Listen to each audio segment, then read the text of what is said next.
Hello students, कैसे हैं आप लोग। Welcome to this session. My name is doctor Kavita Rawat, your English teacher from ICT virtual class. Today we will continue our previous chapter, that is lost spring from the book flamingo.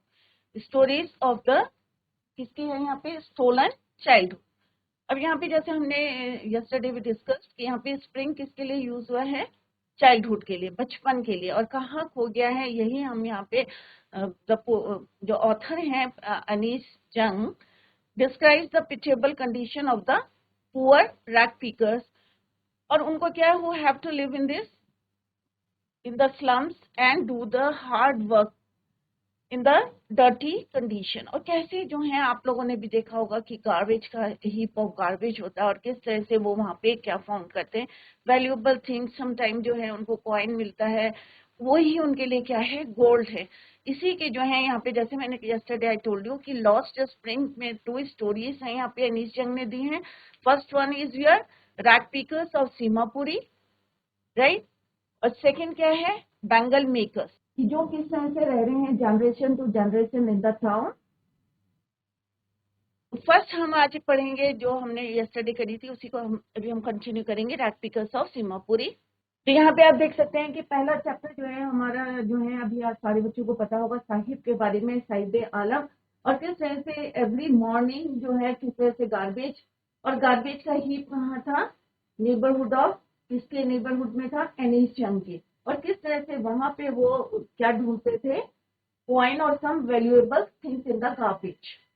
तो एनीस जंग के बारे में हमने पढ़ा था कि इन्होंने जो है किस तरह से born in Rourkela in spend childhood और एडोलेसेंस कहाँ पे उन्होंने स्पेंड किया था, हैदराबाद में। स्टडी कहाँ हुई थी उनकी, एजुकेशन इन हैदराबाद एंड उसके बाद जो है later she went to USA, clear. और उनके जो पेरेंट्स थे दे वर राइटर। और यहाँ पे जो हम स्टोरी पढ़े हैं, it is the part of her book. और बुक का नाम क्या था बच्चों, lost spring, stories of stolen childhood. तो ये हमने ऑलरेडी डिस्कस करा है डिटेल में, और ये हम ऑलरेडी पढ़ चुके हैं कि किस तरह से जो एनीस जंग ऑथर है, शी प्रॉमिस, किससे प्रॉमिस करती हैं, साहिब से।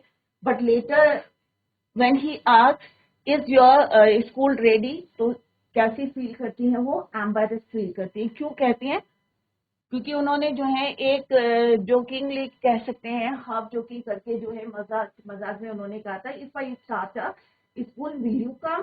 तो वो उसके फेस में जो है एक लार्ज, आप कह सकते हैं कि स्माइल आई थी, और उसने कहा था yes, right, smiling broadly. But few days later when he asked, जब उन्होंने पूछा एनीस जंग से इज योर स्कूल रेडी, तो वो जो है उन्होंने कहा it takes longer to build the school. और कैसा फील करा उन्होंने, embarrassed, having made a promise that was not meant, जिसका कोई मीनिंग नहीं था, क्योंकि ऑब्वियसली एक स्कूल बनाना it is not a easy task. Like mind about, ऐसे ही पता नहीं कितने लोग जो हैं उनसे प्रॉमिस करते थे, ये हम ऑलरेडी डिटेल में पढ़ चुके हैं। और फिर later she asked his name, तो पूरा नाम उन्होंने पूछा, तो उन्होंने कहा Sahib Alam, but he didn't know the meaning of his name. क्या उसे पता था बच्चों, ऑब्वियसली नहीं पता था, he doesn't know it means. If he knew, अगर उसे पता होता क्या था मीनिंग बच्चों, ये भी एक क्वेश्चन आता है, लॉर्ड ऑफ यूनिवर्स। और इसी तरह से जो है ऑथर ने जो है उनसे पूछा था, एक बच्चे से पूछा था, I have to recognise each of them, क्योंकि अभी काफी टाइम से वो उन बच्चों को देख रही थी। तो वन डे शी आस्क्ड कि व्हाई आरंट यू वियरिंग चप्पल। एक से बच्चे से पूछा, तो उन्होंने सिंपल सा आंसर क्या दिया कि my mother did not bring it down from the shop. दूसरे ने एकदम से बोला, जिसने जो है जो शूज पहने हुए थे वो क्या कह रहे थे, डू नॉट मैच, अनमैच थे। इवन इफ शी डिड, तो उसने फट से क्या जवाब दिया, होता है ना जब दो बच्चों के जो है बात चल रही है और एक झूठ बोल रहा है, तो दूसरा जल्दी से बोलता है उसको। तो उसने कहा कि अगर इसकी मदर देती भी तो ये क्या करता है, she will throw them off. और अपने शूज को क्या कर रहा था वो, हाइड करने की कोशिश करता, शफल करना शुरू कर। शफल मीन्स कि पैरों को एक के ऊपर जो है शफल कराता है। He shuffles his feet and says nothing, I want shoes. और थर्ड बच्चे ने क्या बोला था कि मुझे क्या चाहिए, शूज चाहिए। यहाँ पे जो है मीनिंग लिखे हुए हैं, ये यहाँ पे आप चेक कर सकते हैं। तो जितना हमने पढ़ा था कल, हमने इतना ही पढ़ा था और इसी के हमने यहाँ पे की पॉइंट्स जो है डिस्कस करे थे। और अगर आप जो है ये की पॉइंट्स पढ़ेंगे तो आपकी समझ में आ जाएगा कि what is written there. Clear. तो एनिस जंग में किस तरह से उनको कौन मिला था, meets a young boy, Saheb Alam उसका नाम था, who lives in Seemapuri. Seemapuri कहाँ था, outskirt of Delhi. Seemapuri is the locality of refugees from Dhaka. Dhaka is the capital of Bangladesh, who have shifted here in search of daily bread and butter. और ये हमने पढ़ा था क्यों आए थे, क्योंकि उनका पूरा जो ग्रीन फील्ड था इसमें स्वेप्ट हो गया था टाउन्स में। That is why they migrated from there and settled with Seemapuri. Sahib से साथ, अब साहिब ने क्या बताया था अनीस जंग को कि rag picking is the source of daily income, कि अगर वो रैक पिकिंग नहीं करेंगे क्योंकि उन्हें कुछ नहीं, इसके अलावा जो है कुछ नहीं आता, nothing, they sometime come across. और उन्होंने उनको बताया कि कभी कभी हमें जो है बहुत जो है 10 रुपी नोट मिल जाता है या वैल्यूएबल थिंग्स मिल जाते हैं in the carpet and this consider that carpet baggage as gold. Along with his friends, Sahib roams around the states of Simapuri and neighboring cities in search of gold in their carpet bags. But all of them walk barefoot. नंगे पैर जो है इधर से उधर घूमते रहते हैं। On asking why are they not wearing sleepers, तो किस तरह से उनके सबके आंसर्स क्या थे, डिफरेंट थे। Clear. The author here tries to reflect on the condition of the kids. They don't even have a pair of shoes to wear. और उसी में से एक बच्चे ने कहा कि that he has never owned a pair of shoes in his entire life time while the one who was wearing two different shoes. जैसे अभी हमने पिक्चर में भी देखा था कि अनमैच शूज पहने थे, दोनों मैच नहीं कर रहे थे। नेक्स्ट है in this story, if this is only an excuse to explain why a perpetual state of poverty, perpetual क्या होता है बच्चों, continuing for a long time, काफी समय से जो है उनकी यही कंडीशन चल रही थी कि किस तरह से। और जैसे अभी ऑथर ने एक रीजन भी बताया था कि मे बी एक रीजन रहा होगा to stay barefoot. Clear. Maybe lack of money भी हो सकता है, पैसे की कमी के कारण हो सकता है, ड्यू टू पॉवर्टी हो सकता है, और मे बी थर्ड रीजन जिस तरह से ऑथर एनिस जंग ने बताया था कि मे बी कि उनका एक ट्रेडिशन चला आ रहा है to stay barefoot. I remember a story. अब यहाँ पे थोड़ा सा जो है अलग हटके एनिस जंग बताते हैं कि यहाँ पे तो उन्होंने कन्वर्सेशन बताया है और किस तरह से उन्होंने वहाँ ऑब्जर्व करा है साहिब को जो रोज गार्बेज से गोल्ड कॉइन को, मे बी जो जो उनके लिए वैल्यूएबल थिंग्स को उन्होंने गोल्ड बोला है वो फाइंड आउट करने की कोशिश करी। But here it is a different story. यहाँ पे एनिस जंग, आई इज रेफर टू एनिस जंग। अब यहाँ पे वो बता रही कि आई रिमेम्बर, क्योंकि मुझे याद आया कि story, a man from UDP, Udupi. तो एक आदमी की स्टोरी बता रही है कि वो उडीपी से था। उडीपी एक जगह है कर्नाटका में। तो यहाँ पे उडीपी की कहानी वो बता रही है कि वंस टोल्ड मी, कि एक बार उन्होंने मुझे क्या बताया था, as a young boy he would go to school pass an old temple where his father was a priest. कि उन्हें क्या स्टोरी बताई थी कि एक बारी जो है एक यंग बॉय जिसके एक ओल्ड टेम्पल था और वहां पे उसके फादर क्या थे, his father was a priest. He would stop briefly eight the temple. अब डेली जब वो कहाँ जाता था वो, ही गोज टू स्कूल या ही वैंट टू स्कूल, तो थोड़ी देर के लिए कहाँ स्टॉप होता था, एट द टेम्पल। क्यों होता था, to pray for a pair of shoe. Daily वो प्रे करता था गॉड से for a pair of shoes. अब क्यों करता था, 30 years लेटर। अब ये 30 years पहले की बात बता रही है एनिस जंग कि किसी ने जो है उनको एक स्टोरी जो है याद आ रही थी उनको उडीपी की। A man from Udupi once told me, और उसने बताया था कि एज अ यंग बॉय, कि जब वो यंग बॉय थे, he would go to school pass and old temple. और टेम्पल से जब भी पास होके जाता था जहाँ पे उसके father, his father was a priest, he stop there. क्यों स्टॉप होते थे, stop at the temple and pray for a pair of shoes. अब 30 साल बाद 30 years later I wished I visited this town. After 30 years later I visited his town. अब 30 साल बाद जो है मुझे फिर मौका मिला वहां पे विजिट करने का, जाने का. And the temple which was now drowned in the air of desolation. अब desolation का मतलब क्या होता है बच्चों? The state of ruin and destruction. मतलब पूरा जो है वहां पे डिस्ट्रॉय हो चुका था, जगह जो है ruined हो चुकी थी, was now drowned in an air of desolation. In the backyard, वहां पे मंदिर नहीं था, कुछ नहीं था, सब कुछ जो है डिस्ट्रॉय हो चुका था, ruined. But in the backyard, backyard means पीछे की जो है बैकयार्ड में, where live the new priest, पीछे जो है टेम्पल के बैकयार्ड में नया priest. There were red and white plastic chairs, और क्या रखी हुई थी वहां पे? डिफरेंट कलर्स की जो है चेयर रखी थी. कौन कौन से कलर बताए हैं बच्चों? There were red and white chair. A young boy dressed in a grey uniform, और एक बच्चा जो है यंग बॉय है और उसने कैसे कपड़े पहने हैं? ग्रे यूनिफॉर्म है उसकी, वियरिंग सॉक्स एंड शूज. और उस बच्चे ने 30 साल बाद की बात जो है वो यहाँ पे बता रही है. She told us story. और क्या बता रही है कि एक बच्चा है, यंग बॉय है, और बैकयार्ड ऑफ दैट टेम्पल, जो उस समय देखा था 30 साल पहले, वो टेम्पल नहीं था.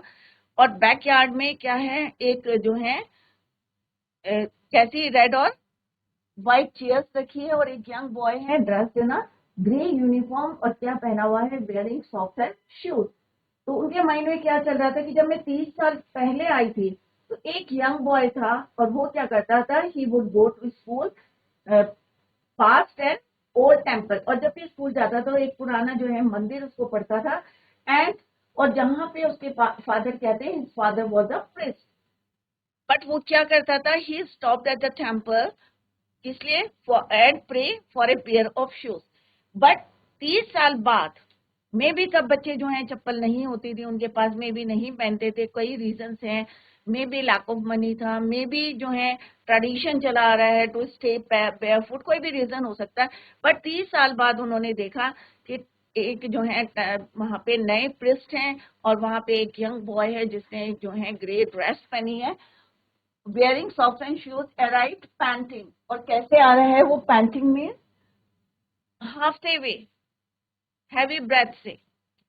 and through his school, तो panting means breathing quickly. जब आप भाग भाग के जाते हैं, घर में जाते हैं, तो क्या होता है बच्चों? आपकी जो ब्रीथिंग है क्या होती है? फास्ट हो जाती है. that is called your panting, means breathing heavily. and threw his school bag on a folding bed.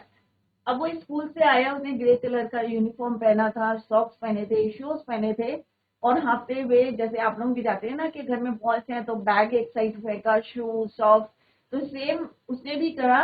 He threw the bag on the bed, folding bed एक पड़ा हुआ था, वहां पे उसने अपना बैग को थ्रो करा. Looking at the boy I remember the prayer another boy had made to the goddess when he had finally got a pair of shoes. उन्हें वही बातें याद आ रही थी, 30 इयर्स पहले की बात आ रही थी कि किस तरह से एक बच्चा जो है प्रे करता था for a pair of shoes. But आज जो वो देख रहे थे, अनदर बॉय, एक दूसरा boy, had made to the goddess, और भगवान ने आज जो है दूसरे लड़के की प्रॉमिस को फुलफिल कर दिया है. Clear? we had he had finally got a pair of shoes. Let me never lose them. The goddess had granted his prayer. उसने कहा ये मैं कभी भी नहीं कहूंगा क्योंकि जो है गॉडेस ने मेरी प्रेयर को क्या करा है? एक्सेप्ट करा है, ग्रांटेड करा है. Young boys like the son of the priest now वोर शूज. अब जो यंग बॉय है उसने क्या करा है? Like the son of the priest. किसका बेटा है वो? जो नया जो है प्रिस्ट है उसका बेटा है. नाउ वोर शूज, अब उसने क्या पहने हुए हैं? शूज पहने. ये कौन स्टोरी सुना रहा है बच्चों? एक आदमी जो है, story of a man from Udupi. और ये स्टोरी उनको याद आ रही है, अनीस यंग को, जो किसी ने उनको बताई थी, और वो यहाँ पे हमें बता रही है कि उसकी तो जो है गॉडेस ने करी है, और दूसरे लड़के को another boy had made to the goddess when he had finally got a pair of shoes. तो इसमें मतलब गॉडेस ने क्या करी, उनकी प्रेयर को एक्सेप्ट कर लिया है, granted his prayer, but many others like the rag pickers in my neighbourhood remain shoelace. अभी भी यहाँ पे एनीस जंग कह रही है, पता नहीं कितने जो है मैनी रैग पिकर्स है मेरे नेबरहुड में, जो अभी भी क्या है, शूलेस है, बेयरफुट जो है, देवर वॉकिंग, घूमते हैं इधर से उधर जो है, उन्होंने जिस तरह से देखा कि घूम रहे थे इधर से उधर, रोमिंग कर रहे थे, कैसे, बेयरफुट से। तो यहाँ पे एनिस जंग कह रही है दो की जो है यंग बॉय को मिल गया है, प्रिंस के लड़के को शूज जो है भगवान ने ग्रांटेड कर लिए हैं, बट अभी भी बहुत सारे जो है many others like the rag pickers in her neighbourhood remain shoelace. My acquaintance, तो यहाँ पे उन्होंने एक स्टोरी बताई है, उसी में ऐड करी है, जब उन्होंने लड़कों से जो है रैग पिकर्स जो लड़के थे उनसे पूछा था बॉयज से कि तुमने शूज क्यों नहीं पहने हैं, या जिस तरह से उन्होंने रिप्लाई करा था, वेरियस जो है रीजन बताए थे उन्होंने। तो at the same time she remembered a story a man from Udupi once told her. Clear? तो उडुपी कहाँ है, कर्नाटका की एक स्टोरी उन्होंने यहाँ पे बताई। My acquaintance with the barefoot rag pickers leads me to Seemapuri. Acquaintance क्या होता है बच्चों, परिचित, a person one knows but who is not a close friend. कई बार होता है ना, हम किसी को जानते हैं बट इतना क्लोज नहीं होता है, राइट? तो अब थोड़े दिन से जो है एनीस जंग उनको जान रही थी, तो उसको क्या बोलते हैं, acquaintance, a person one knows but who is not a close friend. बहुत ज्यादा क्लोज नहीं होते बट हम जान पहचान हो जाते हैं हमारी, तो उसको बोलते हैं एक्विंटेंस। तो यहाँ पे बता रहे हैं वो कि my acquaintance with the barefoot rag pickers. Barefoot में जो नंगे पैर रैग पिकर्स घूम रहे थे उनके नेबरहुड में, लीड्स मी टू सीमापुरी। कहाँ लेके गए एनीस जंग को, ऑथर को, Seemapuri, a place on the periphery of Delhi. और पेरिफेरी मीन्स किसके पेरिफेरी में थी, outer as of the outer as of area. और किसका एरिया था वो, दिल्ली का, दैट इज पेरिफेरी। कि दिल्ली है और दिल्ली के बिल्कुल लास्ट बॉर्डर पे एक जो है सीमापुरी प्लेस है, और वहां पे कौन ले गया था उनको, barefoot rag pickers leads her to Seemapuri. Delhi yet miles away from it metamorphically. अब metamorphically means symbolically. कि मैप में अगर आप देखेंगे तो दिल्ली को देखेंगे मैप में जो है किस तरह से सिंबॉलिकली जो है आपको पता होगा, बट जो है वहां पे जिस तरह से इन्होंने यहाँ पे बताया, periphery of Delhi yet miles away from it metamorphically means map में अगर आप देखेंगे तो वहां पे आपको मे बी ये सिंबल दिखाई देगा या नहीं भी दिखाई दे सकता है, मे बी वहां पे प्लेस है या नहीं है symbol. Those who live here are squatters. अब स्क्वेटर्स क्या होते हैं बच्चों, persons living at a place without paying rent. कई बार होता है ना कि स्लम्स में आप जाएंगे तो वहां पे आपको ऐसे ही लोग दिखाई देंगे बट वो रेंट नहीं देते हैं, उनको बोलते हैं हम स्क्वाटर्स, राइट? तो persons living at a place without paying rent, जो किराया नहीं देते हैं, फ्री में रहते हैं, उनको बोलते हैं। Clear? Seemapuri who came from Bangladesh back in 1971। जैसे हमने पहले भी पढ़ा था कि 1971 में जब वहां पे मे भी बाढ़ आई थी या स्टॉर्म आया था, और किस तरह से उनके जो ग्रीन फील्ड थे, होम थे, सब क्या हुए थे, स्वेप्ट अवे हो गए थे, right? And they migrated and settled कहाँ हुए थे, Seemapuri, periphery of Delhi. Clear? तो ढाका से आए थे, और ढाका क्या है, कैपिटल ऑफ बांग्लादेश। इनको क्या नाम दिया था, रिफ्यूजीज। तो वहां पे वो फ्री में रहने लगे थे, सेटल्ड हो गए थे, एक एम्प्टी जगह थी, खाली जगह थी, right? Those who live here are squatters who came from Bangladesh back in 1971. तो कब आए थे, देखिए in 1971। साहिब फैमिली, अब बहुत सारी फैमिलीज जो है वहां से माइग्रेट हुई थी, तो उनमें से Sahib family is among them. एक जो है साहिब की फैमिली भी थी। Seemapuri was then wilderness, it still is, but it is not longer empty। पहले क्या था, वहां पे बिल्कुल जो है खाली था, कोई नहीं रहता था, एक वेस्ट लैंड थी। विल्डरनेस मीन्स वेस्ट लैंड थी। Clear?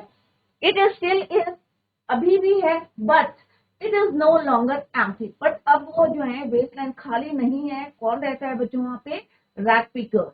Clear? In structures of mud, अब वहां पे उन्होंने छोटे छोटे क्या करे हैं, मिट्टी के मड के जो है with roofs of tin and tarpaulin. तो बच्चों ये सारे जो है अभी क्वेश्चंस में पूछेंगे कि किस तरह के जो है उनके घर से कहाँ वो माइग्रेट होके वेयर दे सेटल।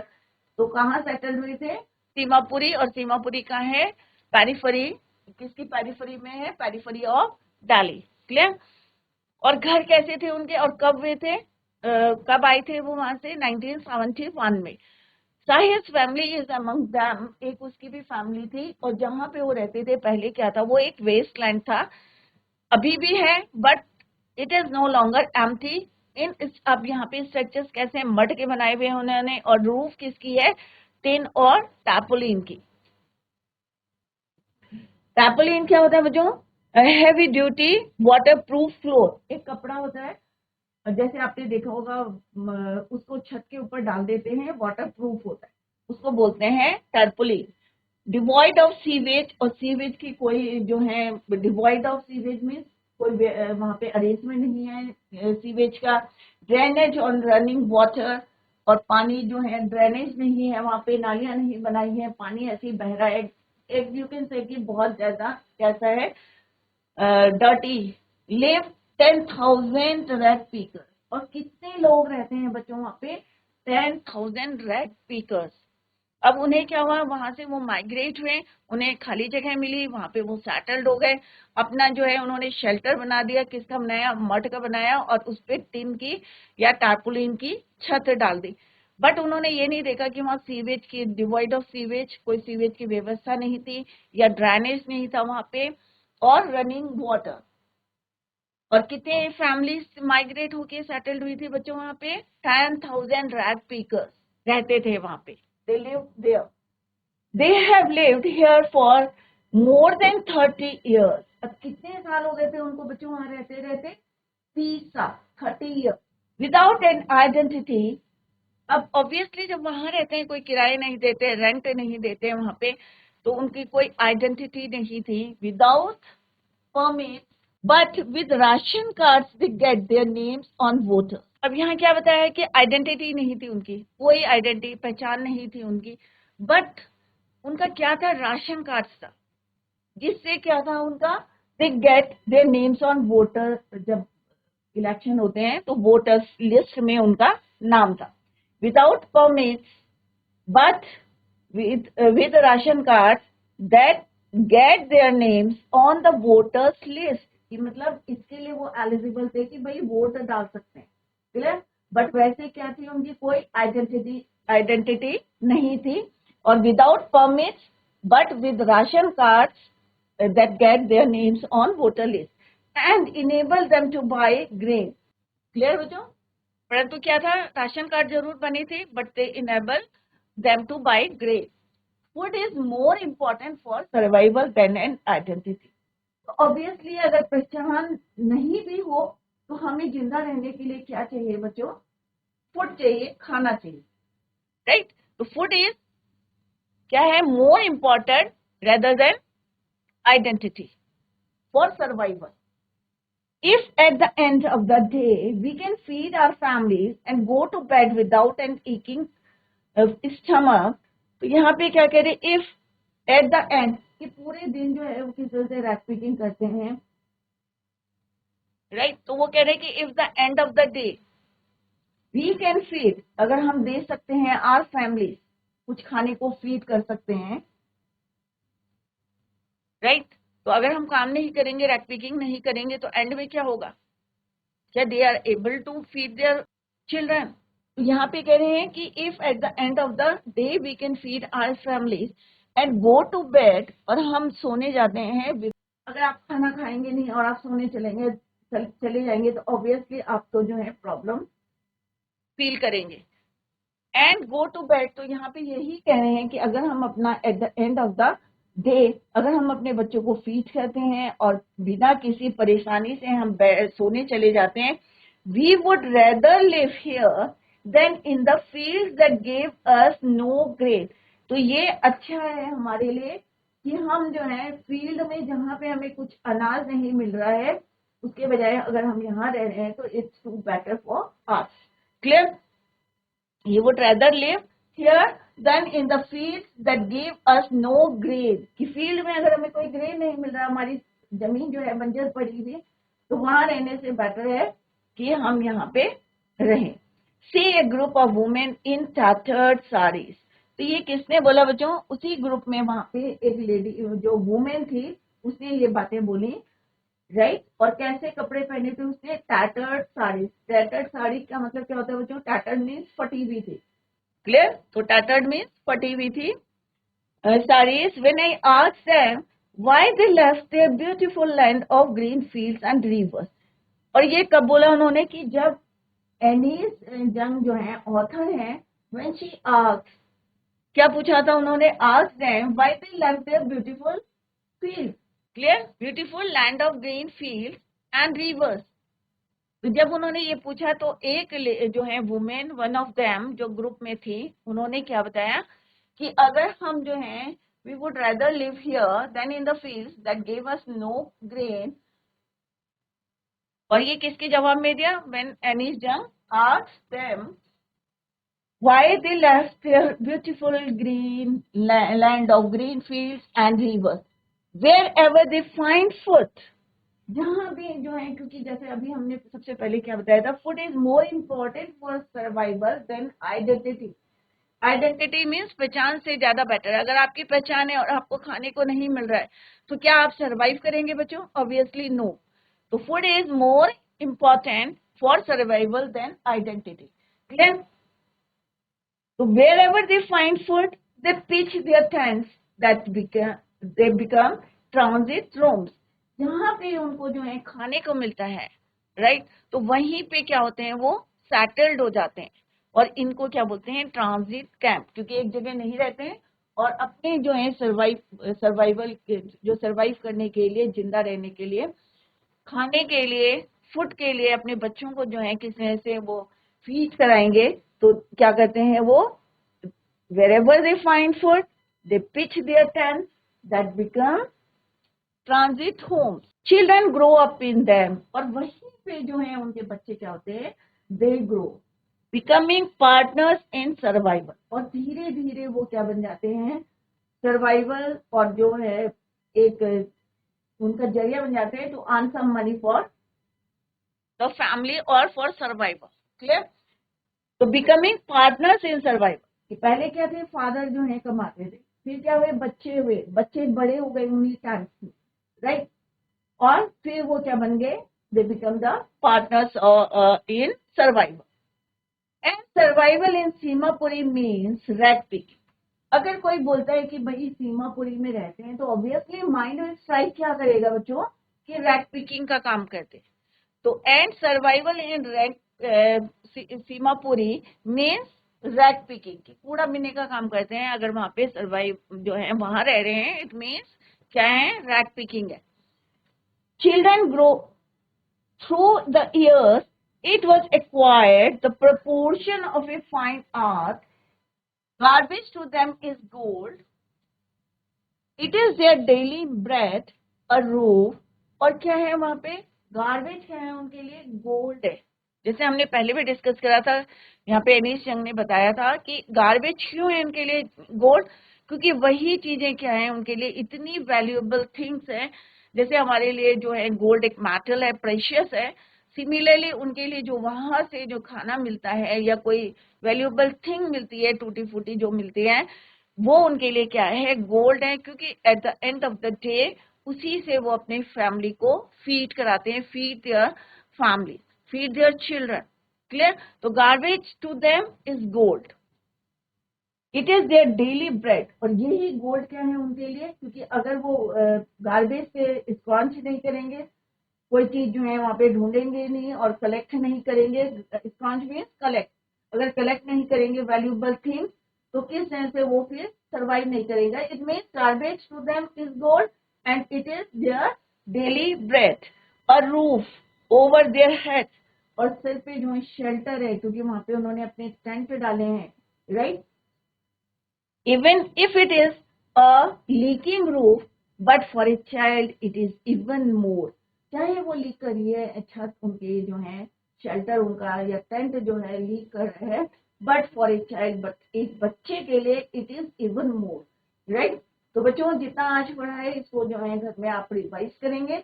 और जैसा मैंने अभी बताया कि रेड पिकिंग जो है कितनी फैमिलीज यहाँ पे रहती हैं, 10,000 फैमिलीज जो है red pickers, they lived in Seemapuri of Delhi, right. Periphery of Delhi के पेरिफेरी पे रहते हैं, आउटस्कर्ट पे रहते हैं, लास्ट में उसकी बॉर्डर पे, क्लियर।